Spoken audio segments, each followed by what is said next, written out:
Step into value zone. Value zone. Hypermart. Button cheru. Hi viewers, India's largest digital media network Suman టీవీకి స్వాగతం. ప్రస్తుతం మనతో ఉన్నారు psychologist, motivational speaker and director for సయోధ్య జొన్నలగడ్డ దుర్గా గారు. నమస్తే అమ్మా. నమస్తే. ఇప్పుడు మామూలుగా చూసుకుంటే ఇంట్లో హౌస్ వైఫ్లు ఉంటారు. వాళ్ళు ఏదో ఇంట్లో ఒక్కరు సంపాదిస్తారు, ఆడవాళ్ళు ఇంట్లో ఫ్యామిలీని మేనేజ్ చేసుకుంటూ ఉంటారు. అయితే వాళ్ళు డబ్బులు మిగిలించుకోవాలి, వాళ్ళు ఇంకా ఏదన్నా 4 రూపాయలు సంపాదించాలి అన్న వాళ్ళు కూడా మైండ్ సెట్ ఉంటుంది. ఇక సేమ్ తీసుకుంటే కొంతమంది ఆడవాళ్ళు సంపాదిస్తూ ఉంటారు. ఎంత సంపాదించినా అల్టిమేట్గా మనీ పోయి హస్బెండ్ చేతికే ఉంటుంది.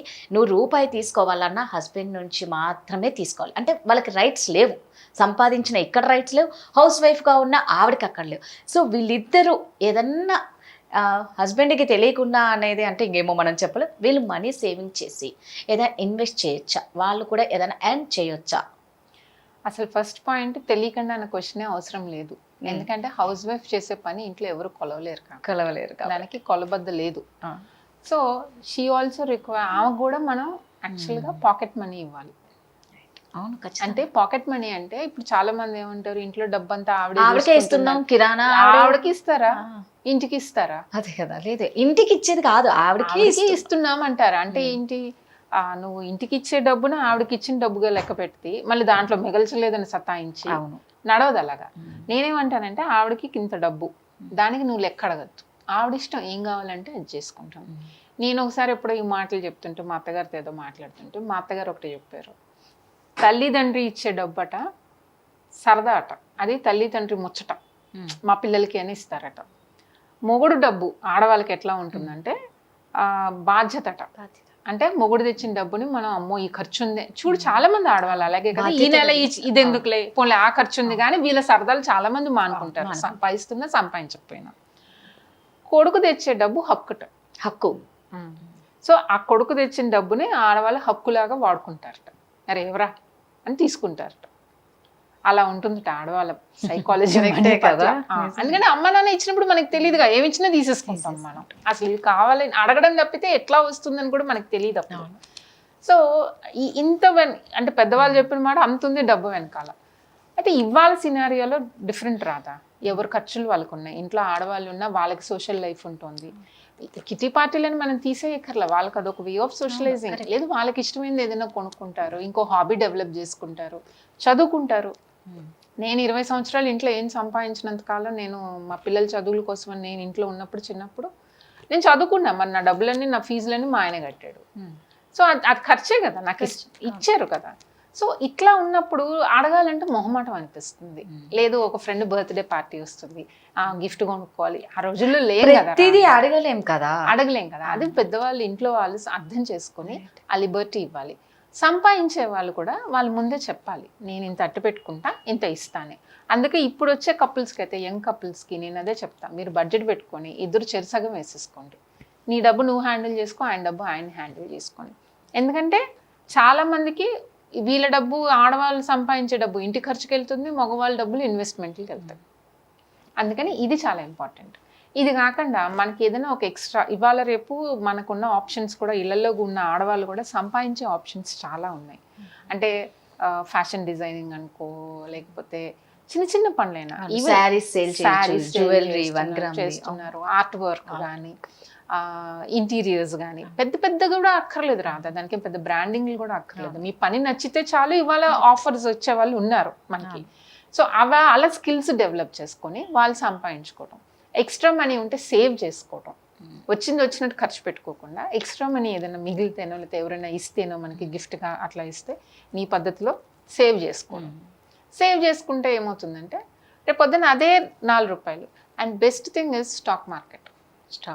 చాలా మంది అదేదో మాకు తెలియదు అనుకుంటారు, అందులో పెద్ద సైన్స్ ఏం లేదు. మళ్ళీ అక్కడ గ్రీడీగా వెళ్ళామంటే మనం దెబ్బతింటాం.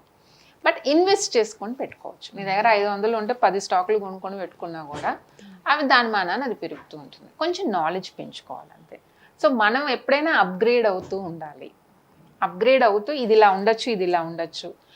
అండ్ అంతకు ముందంతా మనం మాట్లాడుకున్నట్టు వాళ్ళ మనస్తత్వం ఏంటి, మన మనస్తత్వం ఏంటి, ఫ్యామిలీ గోల్ ఏంటి, financial goal of the family ఏంటి అన్నది చూసుకున్నప్పుడు ఇళ్ళలో ఆడవాళ్ళు సేవ్ చేసుకోవడం కూడా చాలా ఈజీ అవుతుంది.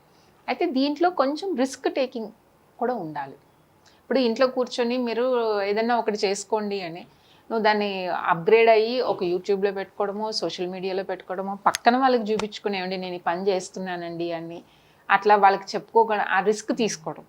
చాలా మందికి ఇష్టం ఉండదు మాట్లాడడం, లేదా అడగాలంటే మొహమాటం అడగచ్చు. అంటే ప్రైజ్ పెట్టి చేయాలంటే మనం దానికి బోర్డు ఉండాలి అవన్నీ అనుకుంటారు. అవసరం లేదు. నీకు వచ్చిన పనిని, నీకు వచ్చిన స్కిల్ని నువ్వు ఎగ్జిబిట్ చేస్తున్నావు, అవతల వాళ్ళకి నచ్చితే తీసుకుంటారు. ఈ రిస్క్ టేకింగ్ కూడా ఉండాలి. మనకి ఇళ్ళలో మగవాళ్ళు కూడా జనరల్గా ఎంకరేజ్ చేయరు. ఏం చేస్తావులే, ఎందుకు చేస్తావులే అంటారు. ఎక్కడ ఏం చేయగలిగితే అది. ఎంకరేజ్ చేసే వాళ్ళు తక్కువ మంది ఉంటారు, చేయని వాళ్ళే ఎక్కువ మంది. ఎవరైనా చేస్తే మనం చప్పట్లు కొడతాం. మన ఇంట్లో వాళ్ళు చేశారంటే మనం ఒప్పుకో, ఆ పని చేస్తావా అంటారు. నీకు పనికొచ్చే పని, ఫ్యామిలీ పరువు తీయని పని ఏదైనా మంచిదే, విచ్ గివ్స్ నీకు సంతోషం ఇవ్వాలి.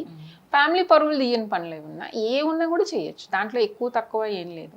ఇవాళ వాళ్ళ వంట ఉంది ఎంత మంది అవును క్యాటరింగ్ బిజినెస్లు చేసుకొని పచ్చళ్ళు పెట్టుకొని ఫుడ్కున్నంత ఏమంటారు ఫుడ్లో సంపాదించినంత దేంట్లో సంపాదించలేదు. ఎందుకంటే అది డే అండ్ నైట్ రన్నింగ్ లోనే ఉంటది. ఎవరైనా తింటారు, బండిలో వచ్చేవాడు తింటాడు, కార్ లో వచ్చేవాడు తింటాడు. నువ్వు వెళ్ళి కూడా చేయక్కర్లా, నువ్వు ఇంటి దగ్గర నుంచి వాళ్ళ క్లౌడ్ కాన్సెప్ట్ వచ్చింది, ఇంటి నుంచి చేసుకోవచ్చు. మా ఫ్రెండ్ ఒక అమ్మాయి స్విట్జర్లాండ్ లో ఉంటుంది. తనకి ఏదో ఇడ్లీ పార్టీలో ఇడ్లీ పెడితే వేరే కంట్రీ వాళ్ళే బాగుంది మాకు ఇడ్లీ పెట్టిస్తావా అని పార్టీలకు అడిగారంట. 2 సార్లు ఫ్రెండ్లీగా పెట్టించాక డబ్బులు ఛార్జ్ చేస్తా అంటే వాళ్ళ అత్తగారు తిట్టారట. ఇంత బతుకు ఇడ్లీ, ఇక్కడ మనకి ఇడ్లీలు అవి, అక్కడ అది పెద్ద డిష్ వాళ్ళకి. It's an opportunity. సో ఎక్కడ మనకు ఆపర్చునిటీ ఉంది రూపాయి సంపాదించడానికి. దీనివల్ల ఇంకొకటి ఏంటంటే మనం సంపాదించినప్పుడు దాంట్లో కష్టం సుఖం కూడా తెలుస్తుంది. చాలా మంది డబ్బు ఖర్చు పెట్టడానికి ఇవ్వరు, వాళ్ళు అనవసరం ఖర్చులు పెడతారని. ఎప్పుడైతే వాళ్ళకి హ్యాండ్లింగ్కి ఇస్తామో దాంట్లో కష్టం నష్టం కూడా వాళ్ళకి తెలుస్తుంది. సంపాదించినప్పుడు ఇందాక మనం మాట్లాడుకున్నప్పుడే కష్టం విలువ తెలుస్తుంది. సో అండ్ రూపాయి ఇస్తే ఫ్యామిలీకే కదా మళ్ళీ. సో ఇది కూడా అడ్వాంటేజ్ ఉంటుంది. సో ఇంట్లో వాళ్ళు కూడా దయచేసి ఫ్యామిలీలో లేడీస్ ఏదైనా చేస్తామంటే ఎంకరేజ్ చేయండి. అదేదో ఆవిడ తిప్పలు ఆవిడ పడుతుంది, మేమేం చెయ్యక్కర్లేదు, అంత గొప్ప సక్సెస్ అయ్యి హిట్ అయింది అనుకో అప్పుడు క్రెడిట్ తీసుకుంటాం, కాకుండా ముందు నుంచి సపోర్ట్ చేస్తూ ఉంటే ఇట్స్ డెవలప్మెంట్. ఫ్యామిలీ కూడా నెక్స్ట్ లెవెల్కి వెళ్తారు. ఇది ఏంటంటే మనం చిన్నప్పుడు చదువుకున్నాం చూడు రాధా, ఆ కాకి ఫైనాన్స్ ఎప్పుడు అట్లాగే ఉంటుంది. నువ్వు ఒక ఫ్యామిలీలో నీకు ఫైనాన్షియల్గా బిల్డ్ చేసుకోవాలంటే ఒక కాకి ఖాళీ కుండ ఉంటుంది, రాయిలు తీసుకొచ్చి ఒక్కొక్క రాయి తీసుకొచ్చి నీళ్లు పైకి తెస్తుంది చూడు, నీళ్ళు లోపలికి ఎక్కడ ఉంటే మన ఫ్యామిలీలో కూడా ఎప్పుడు అలాగే ఉంటాయి. అయితే సపోర్ట్ తీసుకోవచ్చు. ఇవాళ అప్పులు ఉన్నాయి, మనం చెప్పుకునే ఈ ఫైనాన్షియల్ లోన్స్ కాకుండా చదువుకోవాలన్నా ఇల్లు కట్టుకోవాలన్నా ఇవాళ మనకు అవకాశం ఎక్కువ ఉంది. అది డిసిప్లిన్లో ఉండి దాన్ని పేమెంట్ చేసుకుంటూ మనం తొందరగా పైకి వెళ్ళగలిగిన అవకాశాలు, సెటిల్ అవ్వగలిగిన అవకాశాలు ఫైనాన్షియల్గా కూడా ఉన్నది. దానికి ముందు మన మైండ్ సెట్ స్టేబుల్గా ఉండాలి. కరెక్ట్. మిగతా వాళ్ళు కూడా దానికి సపోర్ట్ ఫ్యామిలీ సపోర్ట్ అనేది చాలా ఇంపార్టెంట్. అది చెయ్యాలి. చేస్తే ఖచ్చితంగా ప్రతి ఒక్కళ్ళు సెటిల్ అవ్వగలరు. మీరు అన్నట్టు ఏంటంటే మనం ఫుడ్ని ఇంట్లో నుంచి చేసి కూడా పంపించి క్లౌడ్ కిచెన్ కూడా ఉంది ఇవాళ. కరెక్ట్, చాలా ఉన్నాయి ఇప్పుడు. సంపాదించాలి అంటే 1,00,000 మార్గాలు ఉన్నాయి. నువ్వు నీతో పాటు 10 మందికి ఆపర్చునిటీ ఇచ్చిందని మొత్తం ఇంకొకళ్ళని కలుపుకున్నావు అనుకో, అట్లా అట్లా పెద్దదైంది అనుకో. ఇప్పుడు మనకి లిజ్జత్ పాపడ్ కథ, అది ఎంత కేస్ స్టడీ. అది లిజ్జత్ పాపడ్ 4 ఆడవాళ్ళు తల 10 రూపాయలు వేసుకొని ఒక మేడ మీద స్టార్ట్ చేసిన కంపెనీ అది. ఓకే. అట్లా ఇళ్లలో ఒత్తిచ్చి వాళ్ళు స్టాండర్డ్ పెట్టుకొని పిండి వీళ్ళే కల్పించి మళ్ళీ దానికోసం అని చేసి ఇవాళ ఎంత పెద్ద company Lijjat Papad. You never know. అది ముందు స్టార్ట్ చేయాలంతే. దానికి ఆ ధైర్యం కావాలి, సపోర్ట్ కావాలి. అది కొంచెం పుష్ చేస్తే, ఎంకరేజ్ చేస్తే ప్రతి ఒక్కళ్ళు వండర్స్ చేయగలరు. Correct. Thank you so much. Thank you.